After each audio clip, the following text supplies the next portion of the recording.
Hi friends, hello, నమస్తే, welcome to my channel. ఈరోజు మనం ఎంతో టేస్టీగా ఉండే పన్నీర్ని ఇంట్లోనే ఎలా తయారు చేసుకోవాలో చూద్దాం. మన ఇంట్లో పాలు ఉన్నప్పుడు మనమే ఈజీగా ఇంట్లోనే పన్నీర్ తయారు చేసుకోవచ్చు. ముందుగా స్టవ్ ఆన్ చేసుకొని ఒక పెద్ద గిన్నెలో పాలు పోసుకొని వేడి చేసుకోవాలి. ఈలోపు మనం మిగతా ప్రాసెస్ చూద్దాం. పాలు వేడయ్యేలోపు ముందుగా నేనైతే 1.5 లీటర్ వరకు పాలు తీసుకున్నాను. ఈ పాల కోసం 3 నిమ్మకాయలు అయితే కట్ చేసుకొని జ్యూస్ తీసుకోవాలి. ఫస్ట్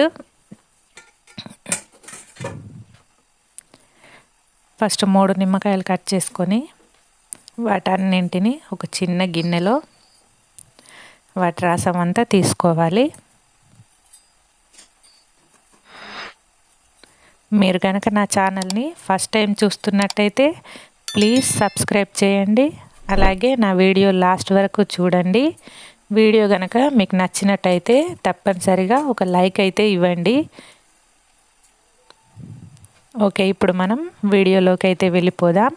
ఇప్పుడు మనం తీసుకున్న 3 నిమ్మకాయలు రసం అయితే గిన్నెలో తీసేసుకున్నాం కదా.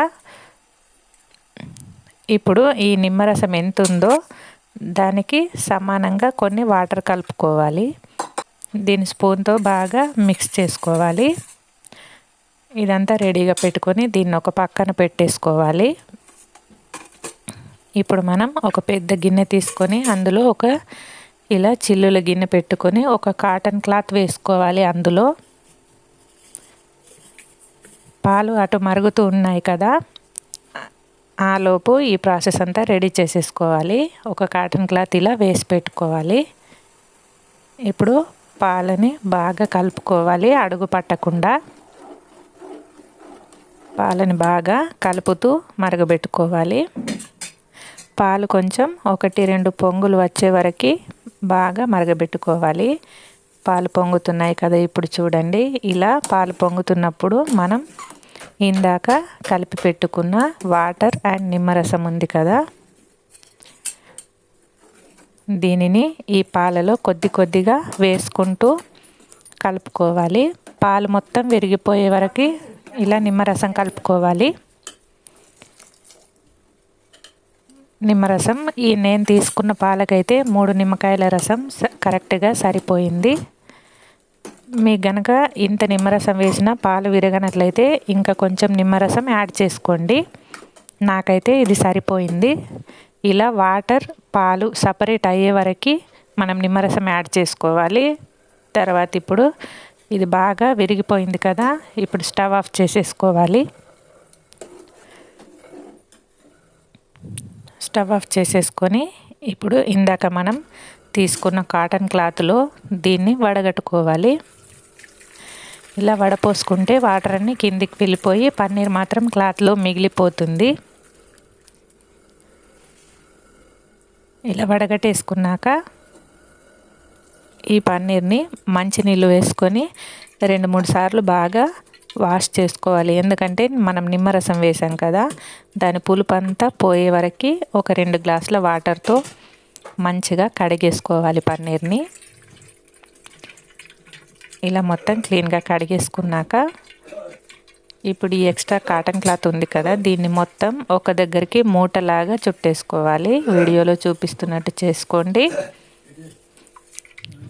వీడియోలో చూపిస్తున్నట్టు ఇలా మొత్తం కాటన్ క్లాత్ అంతా ఒక దగ్గరికి మూటలాగా చుట్టేసుకొని ఇప్పుడు దీనిపైన ఒక ప్లేట్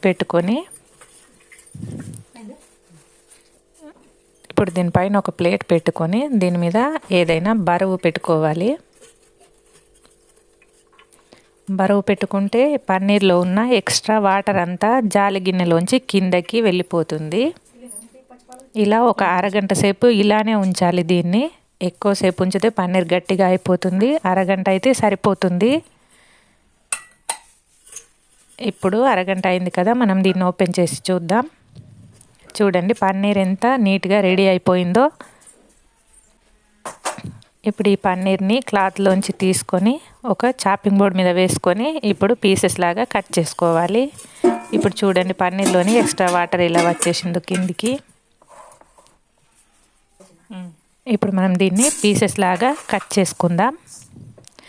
మనం షాప్లో కొన్న మాదిరిగానే ఉంటుందండి, ఇంకా ఎక్కువ టేస్టే ఉంటుంది ఇంట్లో చేసుకున్నది. ఎందుకంటే మనం ఎటువంటి ప్రిజర్వేటివ్స్ కానీ ఏమీ యాడ్ చేయలేదు కదా.